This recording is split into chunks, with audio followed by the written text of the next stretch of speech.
Hello there and welcome back to my channel. My name is Doug and I'm back with another fountain pen video.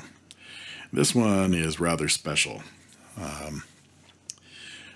This one is I've been anticipating for the last week or so because a viewer wrote me and told me that I needed to have a particular fountain pen. I didn't have one in my collection and he was anxious to have me have one.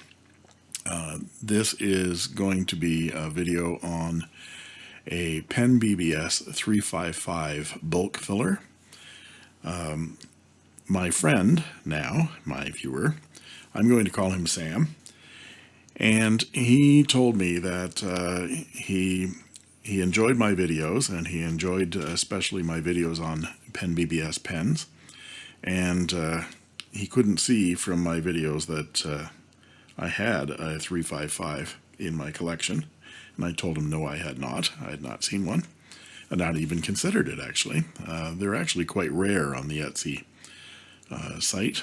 There's none right now available on the PenBBS Etsy site.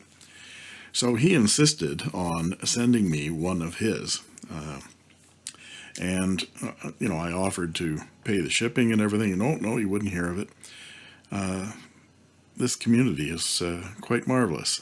It goes up and down and up and down, and the kindness of one individual really, sort of fills your tank full of gas to continue doing this. So again, thank you so much for your generosity, Sam. And I just received the package today. He's anxiously watching on the tracker as well on the United States Postal Service for it to arrive. And here's the package. So I'm going to open this up and we're going to see what Sam has given me. I'm going to speed this up for you so you don't have to watch.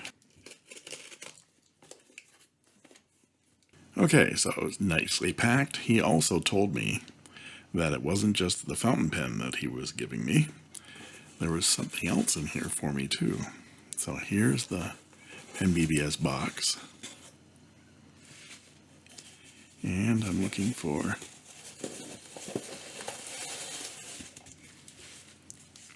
he's put it inside.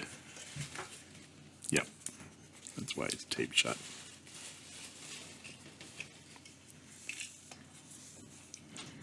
Open this up. He's given me an ink sample as well.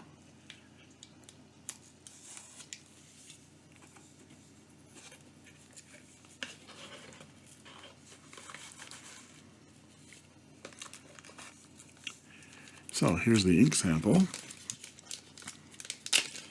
And I don't know that I'm going to be able to pronounce this properly. But it's Iroshizuku, and it's a green Iroshizuku. I've actually forgotten the name of it. Shinrao, I don't know. I don't speak Japanese, I don't speak Chinese. But this is very generous of him. It sort of gives you a hint as to what color this pen might be. And look, there's a little kimono as well. Isn't that nice?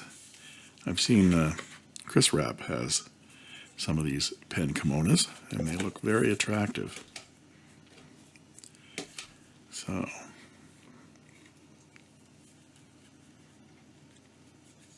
has a little sort of mother of pearl or shell of some sort tag on it. And I think you just slip it through here.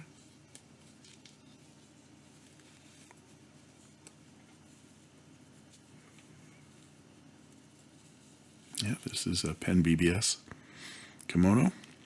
I received a sleeve before with my 480. This blue one, which is very nice, has the PenBBS logo on the inside.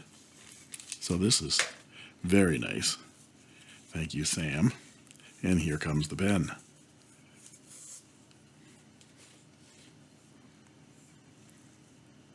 This is the PenBBS 355 bulk filler. in Aurora. And that is marvelous.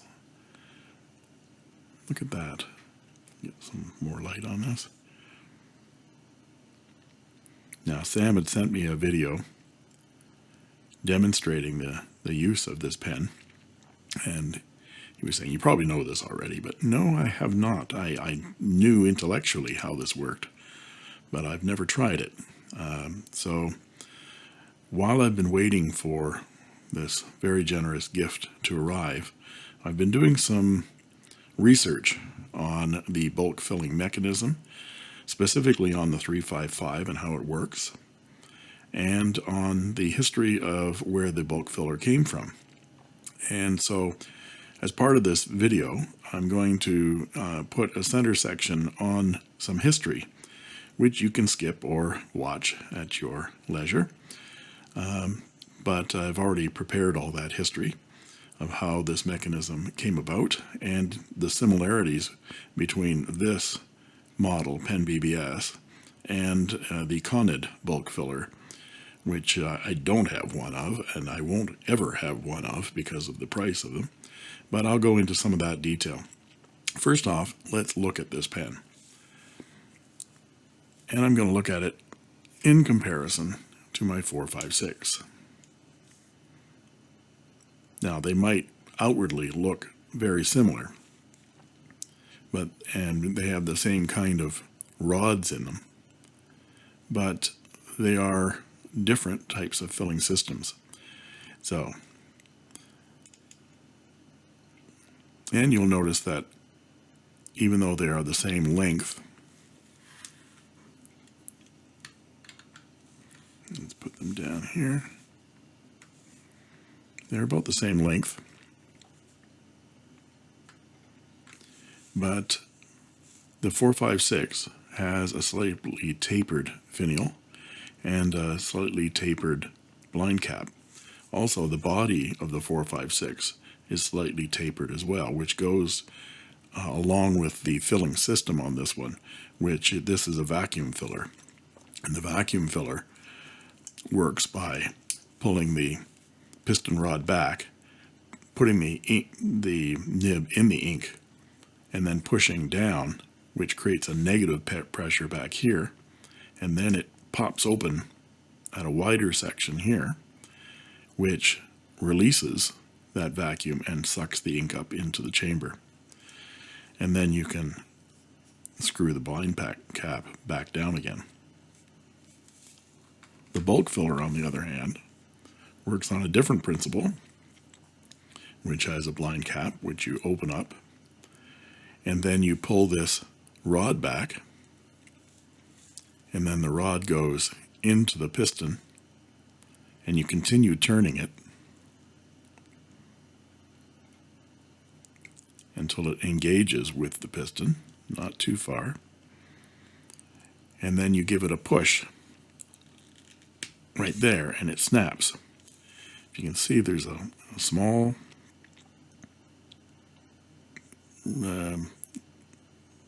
ridge on the back of that plastic. I'll have this apart so we'll be able to see it clearer. But that little rib, when you pull it back again, it pops right into the back of this plastic section here. So that's how you release that piston. And then you use this just like a syringe. You put the nib in the ink and you draw up as much ink as you want, and then you pull and engage that piston back into this assembly back in here, and then that allows you to unscrew. This is one of the issues that people have had with this, is that, there it goes, is that rod doesn't disengage from this piston because the piston itself spins right there. But that's what that snap is, to hold that firm so you can unscrew that. And then you push that back down. The other thing that happens is when you push that back down, this is full of ink, you're displacing ink in that chamber. And if you hold it out like this while you're doing that, it'll squirt ink all over you. So you got to keep that nib down in the ink and push the piston rod back down.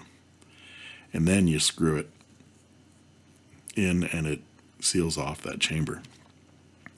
So we're going to have a much better look at this. I'm going to disassemble this pen and do a on-camera filling, and we'll do some size comparisons and some measurements and so forth, and then I'll do a writing sample. But let's look at this pen again. We'll see how many turns it takes. 1, 2, exactly 2. And we have a gold and chrome nib.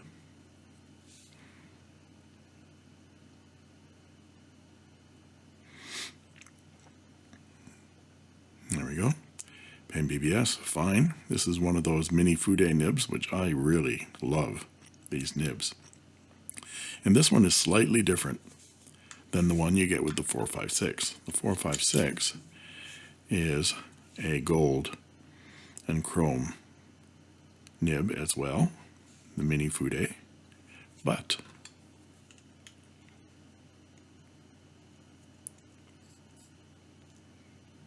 you can see that the gold and chrome is reversed, which is nice. I've not seen another PenBBS pen that has this nib. I might be corrected. Well, we've got them side by each here, as they say in Canada, side by each. I'm going to look at the sections, and they are slightly different as well. Concave section on the 456 and a tapered section, tapered section that goes down to a bit of a flare at the end. But the size of them in terms of the diameters and the lengths look about the same. Again, I'll be doing some measurements. The 456 has metal threads here for the cap, whereas they are resin here, acrylic on the 355. And then there's a small step right there. I can hardly feel it. And of course that step is metal and angled on the 456, which makes it a little bit smoother.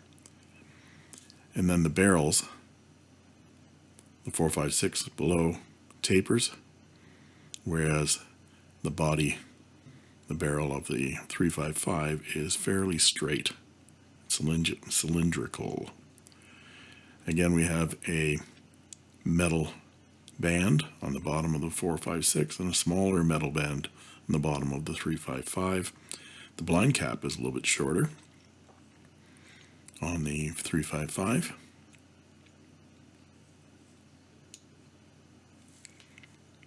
And of course, you open that section up from the barrel. There is that silicone O-ring there to seal everything off. And the nib assembly, typical plastic feed from PenBBS. I'm going to disassemble this and see whether I can get that nib and feed out of there, whether it unscrews as part of the assembly like it does on the 456. And we're going to silicone up those threads as well before we give it an attempt to fill it for the first time. Now I should mention here, and Sam doesn't know this. Oh, actually I did. I wrote him and told him that this happened. I was preparing for this video by cleaning my 456 out so we could see them both clear. And I picked it up and I dropped it immediately onto my carpet. It was actually my desk protector, my chair protector, carpet protector. And when I dropped it, it broke, as acrylic tends to do. You can see that I glued it back together again right here, but it broke all the way around there. And I put it back together again with cyanoacrylate glue, which is the trade name for it is crazy glue. But what that does is whenever you use that on clear acrylic, it frosts and etches the inside of the barrel. And I don't know yet whether that seal that I've got now with the glue is going to actually hold ink. And it was Sam that suggested that I talk to Bainey on Etsy and see whether she would sell me just the barrel. And I spoke to her and I got almost an instant response within minutes. And she said, yes, the barrels are $8 US, and she would I would get free shipping on it if I added it in a note to another order. So I went ahead and ordered another pen and added the barrel. So I should see that in about a week and a half or so I can get my 456 back in working order again. So now I think what we'll do, while I'm looking at this gorgeous pen, look at that color,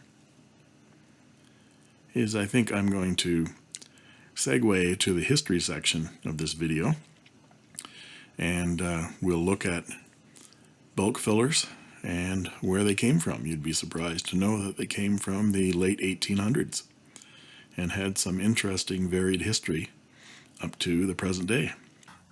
And we will continue with some size comparisons and some measurements, and then a writing sample.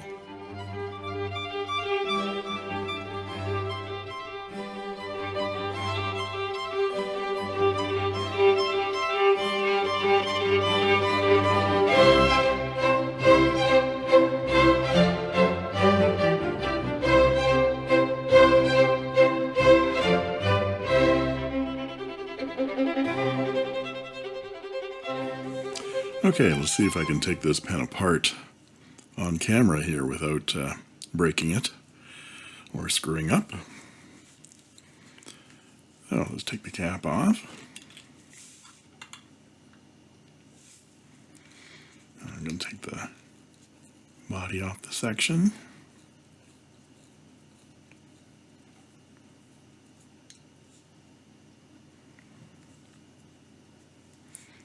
Leave that for the time being.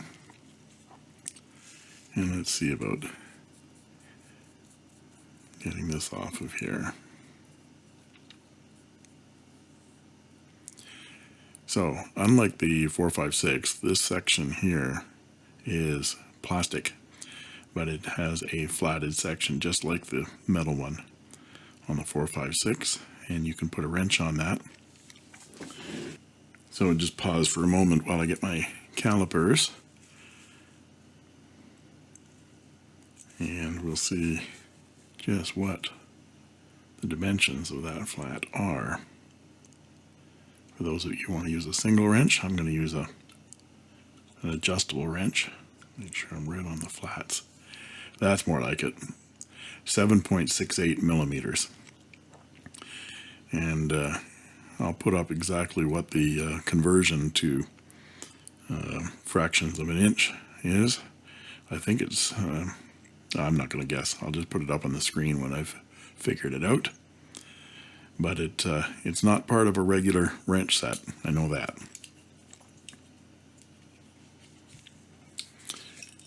So when you don't have a wrench set, what you do is you use an adjustable. In Britain they call these a spanner. And in Canada, I don't know about the States, but we call this a crescent wrench. In Canada, I used one of these all my career. So it just takes a little bit. You don't have to squeeze on that at all. It just takes a little bit. And then you can do the unscrewing with your hand. And then that whole thing comes out and you've got the barrel.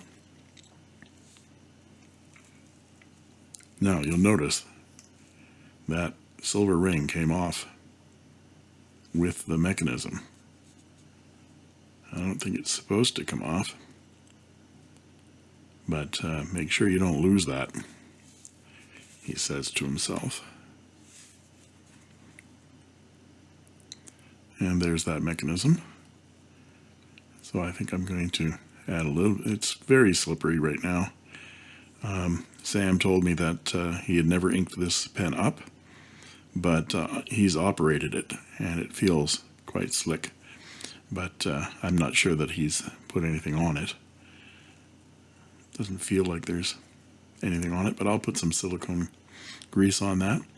But while we're here, let's look at the action of that piston clamp. With the Conid Bulkfiller, they have an interlocking cam system which locks the piston in place so that you can unscrew the piston rod from the piston itself. And that is patented. But the PenBBS guys and gals, have got this little click mechanism here. And you notice that it's that raised section right there that goes into this plastic section here. I'm just guessing that this process here is why this isn't metal. In the 456, there is no need of that. And so this whole business right here is all metal. And so there's no need for the rod to disengage from the piston itself. Whereas here, you got this plastic piston, and if a metal piece came on here, I'm not sure that would probably wear that away over time, or it might not work, but that just snaps together. Just like that. Pretty cool. And then this backs up into the piston, and you screw it in, and it holds onto the piston, and then pushes it out. And then you pull it back again and disengage it, and then push that back through again. It's an ingenious little device, I think. In my history section, I sort of described where all that came from. It's very, very old, but these are modern innovation with modern tools. And this one is a lot cheaper than the Conid Bulkfiller.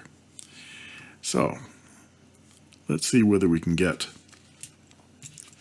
the nib out of the section. Looking for my tools.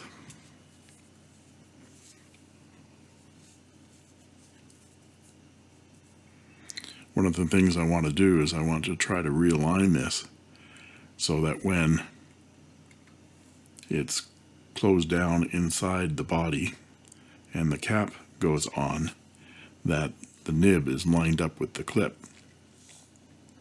I don't know how successful I'll be able to be at doing that, but let's see whether we can get the nib and feed out first. There we go. Typical PenBBS style.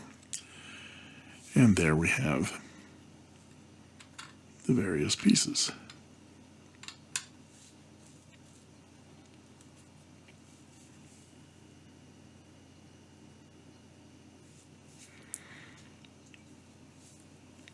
So I'm going to put this back in again.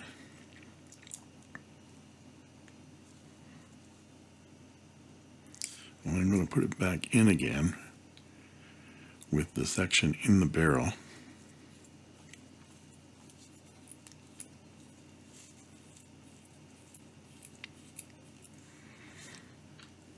And then we'll see what alignment we need.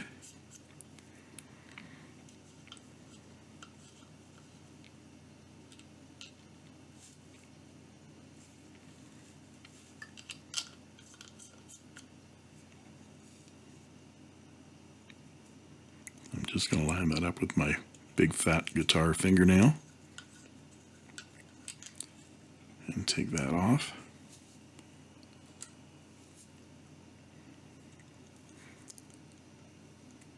Careful not to move my finger now. So this is where it needs to be. Just like that, to line up with at least one of the closure. I think it has 2 starting points on the threads. So this would be one of them. So I'm just going to insert it in there just a little bit. And get my handy rubber mat so I don't damage that feed. And back it goes.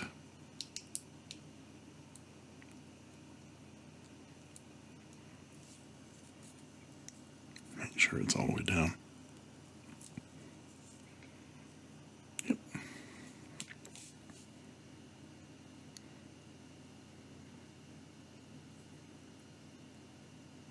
Just taking a look at the tines. Make sure they're lined up. Crossed a little bit. Looks pretty good. And see whether that worked.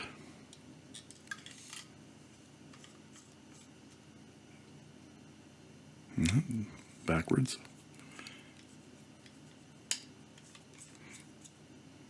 There we go. So it lines up with at least one of the starting points of the cap. And if you're OCD like me, that's important. But now you take that cap off and move it around and close it down. And if it doesn't line up, that's one of the second starting points. I back it off until it goes click. Like that. And it lines up. Voila, success. Let's see whether we can have as much success with filling this puppy up.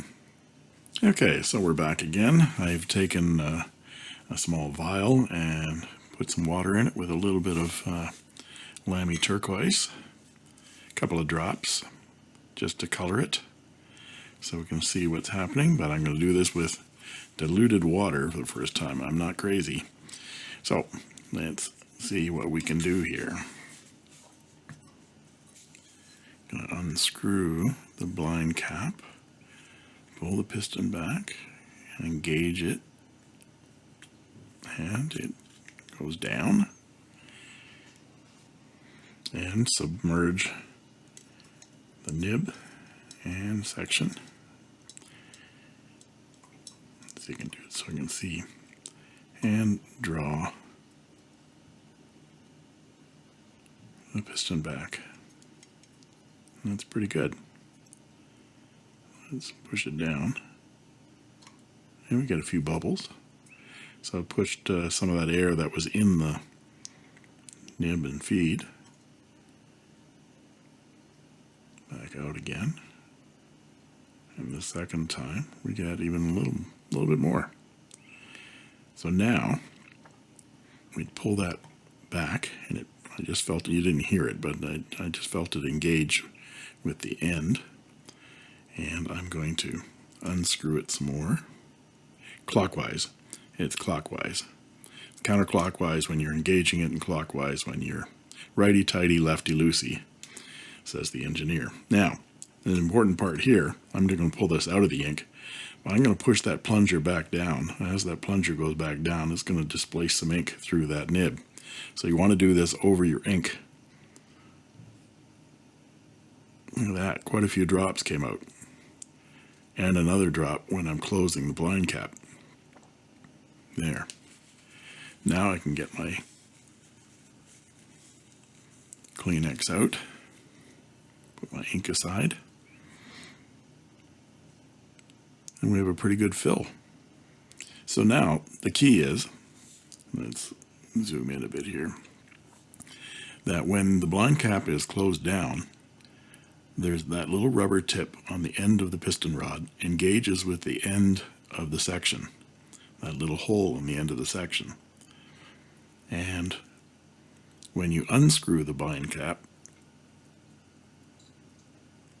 it releases it.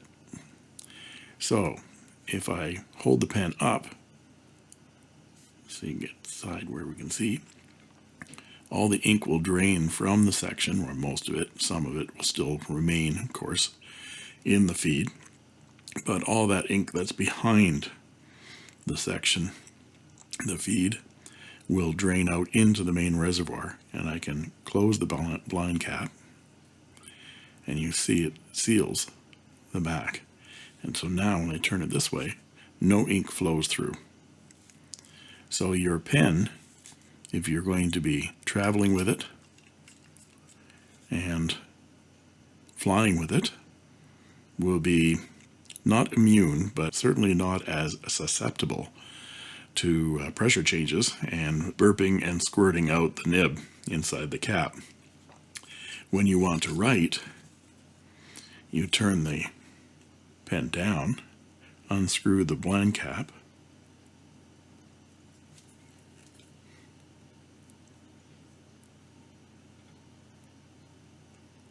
and you'll see ink.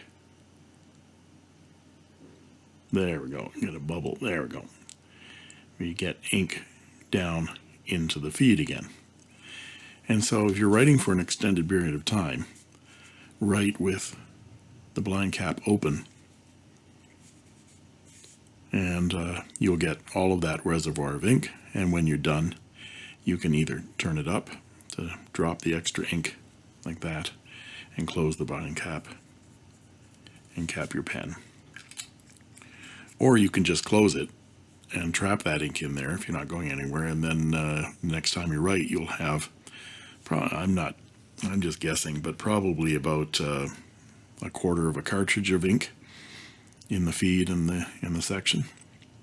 I'm going to ink that up with that lovely green and see whether that matches nicely, and we'll do a writing sample. So here we are back with a writing sample with the PenBBS 355.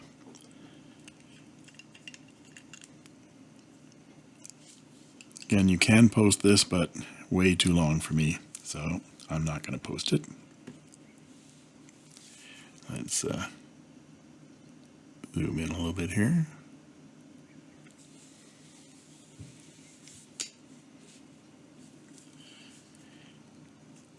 PenBBS 355. This is the Aurora.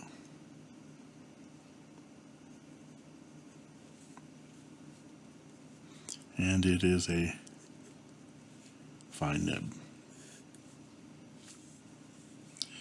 The ink is a Roshizuku.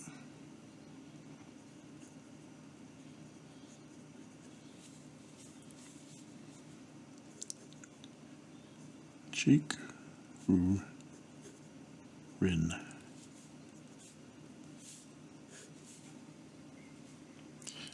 Interesting green color. Now, you can see how wet that is. It's a very pale ink, but still, this is writing very, very wet. And this isn't the case when it came right out of the box. I worked on this nib quite a bit, actually. The tines were not aligned very well, so I worked on the alignment first, and then did some smoothing on it, and then it wasn't really coming up to snuff, so I worked on the alignment some more. I don't know whether you can tell or not, but it looks a bit bent down, and I noticed that there isn't a lot of clearance. And one time when I was turning it in here, I don't know whether I can focus in on this or not, but that gap between the nib and the bottom of the finial, when I screwed it shut one time, it felt like it was rubbing against that. And that might have been one of the causes. It might have been me when I was putting the nib back in. I didn't fully seat it, but there isn't a lot of clearance there. So it is a number 6 nib, and all other PenBBS seem to be able to take, you know, Yovos and things like that, box number 6. But I think this 355 has very, very little tolerance in the cap, so beware if you're going to swap nibs on this, that you've got that clearance. You might have to take some off the bottom of the nib seat assembly there to shorten it a little bit. I'm not sure. Anyway, I put a 0.004 inch spark plug gapping tool between the tines here and spread them out quite a bit. Really worked on the alignment to get it correct, and then did a bunch of smoothing. And it really now is very wet and very smooth.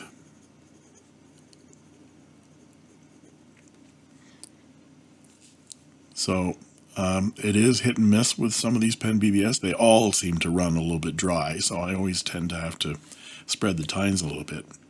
But just a little bit of work on them and you get a marvelous writing instrument. So this is excellent. Let's listen to it here.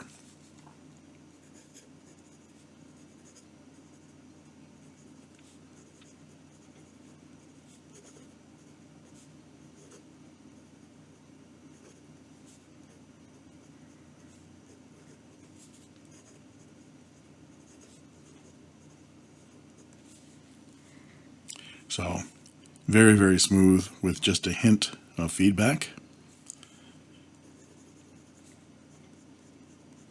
No line variation. Never get any line variation with PenBBS. They're very stiff. But again, I don't look for those things. So, and now that I've spread the tines, the feed really tends to keep up. So fast writing. Very wet. Reverse. For those who like to do that kind of thing. And how about a quote?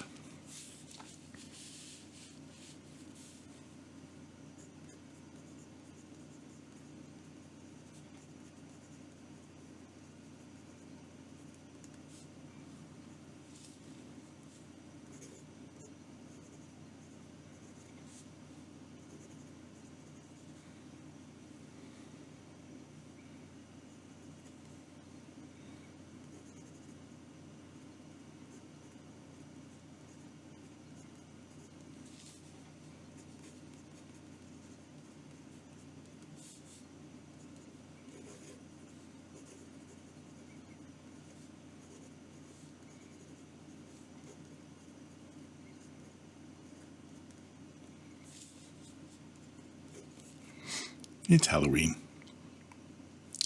So, an evaluation of this pen. I have a category system that I've sort of developed, evolving out of Chris Rapp's evaluation system. Build and design out of 4.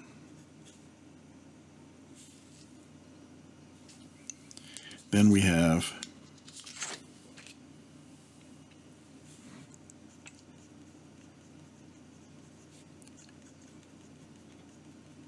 writing and feel out of 4.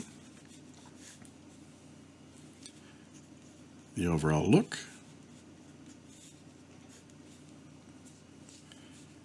And the overall value. All out of 4. As to build and design, this is an extremely well built pen. I love the idea that they've reinvented the syringe filler, at least come up with a solution that doesn't cost $700. I think there's some things that could be improved upon, however. First of all, the piston lock at the back. When you engage the rod into the piston and then suck up your ink, then try to disengage it. Yes, there is a lock there. You pull on it, it snaps. But it isn't strong enough to always keep that piston from rotating when you try to disengage the rod. So I found that once you find the amount of threads that you turn to engage the piston, you don't have to do it all the way, just enough to get that piston moving. It tends to release fairly easily. But if you get it stuck in there, you have to take the pen apart to try to release that piston rod from the piston. The other thing I've noticed in working with this for the last couple of days is that if you get, because I silicone greased this up inside here, if you get too much silicone grease in there, that piston tends to rotate rather than be gripped, especially if you get any on the little plastic section that I showed you earlier with the little ridge on it. So I dried that off quite completely and only had just a touch of silicone grease on that piston. Dried it all off so it wasn't oozing with silicone grease, and is working a lot better. But again, I think that that could be improved. There's another thing that happens when you take this apart, and that ring pops off. That should be glued on there because it's very easy to lose that. The other thing is that it should post a little deeper. This doesn't post at all. Of course, I'm being nitpicky here because I'm wanting to compare this pen to my Moonman M600, because this pen doesn't post either. It does, but I mean, it's huge. So I write with this pen like this, and it's very comfortable. And if you notice, these pens are about the same size. Just the blind cap is a little bit longer on the 355, but it feels almost identical in the hand, a little bit lighter than the Moonman. But the section is as nice, the girth in the hand is really nice, and I'm not really complaining about my Moonman 600 posting, because I just don't post with it. But still, the 456 posts and posts deeply and makes it very, very convenient. So it would be nice to see that posted a little deeper. And the other thing, of course, was the nib needed so much work on this one. So in terms of build and design, I'm going to give it a 2.5, because I think there could be some improvement on that. In terms of writing and feel, again, I just mentioned that this feels so great in the hand, and now that I've got the nib writing beautifully, it's just a terrific experience, and I can write with this for hours. And of course, it has a ton of ink, so I can write with it for hours. So I have no issues here whatsoever. That's 4 out of 4. In terms of the look of the pen, well, just look at it. A lot of things on video don't show up as well as they do in person, but look at this. That beautiful flecks of amber and green and clear and some silver and some chatoyancy as well. I wasn't expecting the chatoyancy out of this, but it's like silver when you turn it. It's just gorgeous. Beautiful pen. It is as handsome, I think, as this pen, the Moonman M600, which I think is a beautiful fountain pen. So I just love this. If I ever see one in Amber as a Cat or in Galaxy, I'm going to jump all over it because it is just beautiful. So 4 out of 4. Now, in terms of value, these aren't currently available on Etsy, on the PenBBS Etsy.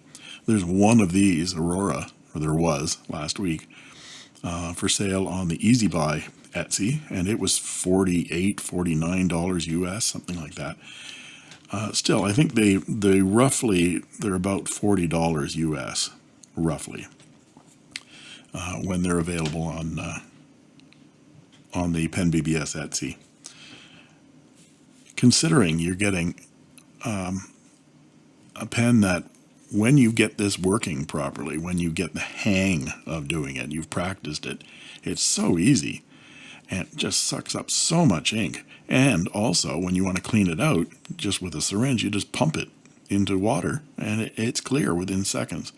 So a wonderful pen, wonderfully built, solid in the hand, for $40 US.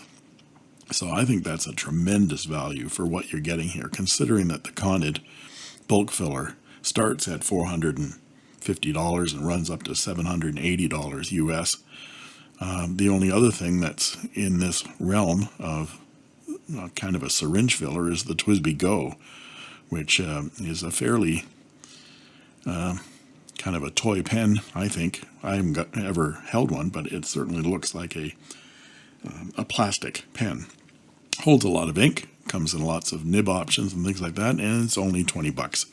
But if the TWSBI Go is $20, another 20 and you got this. So I'm going to have to give it 4 out of 4 for that. So that gives us 14.5 out of 16, which I think is excellent. So a couple of check marks for that. I don't know what the check marks mean. I've really enjoyed writing with this pen, experimenting with it, doing some research on it. Thank you so much to Sam for sending it to me, gifting it to me. I'm just over the moon with this. I'm going to be looking for another one.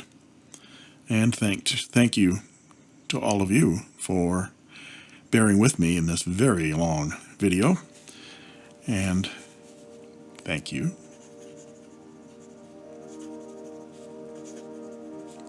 for watching.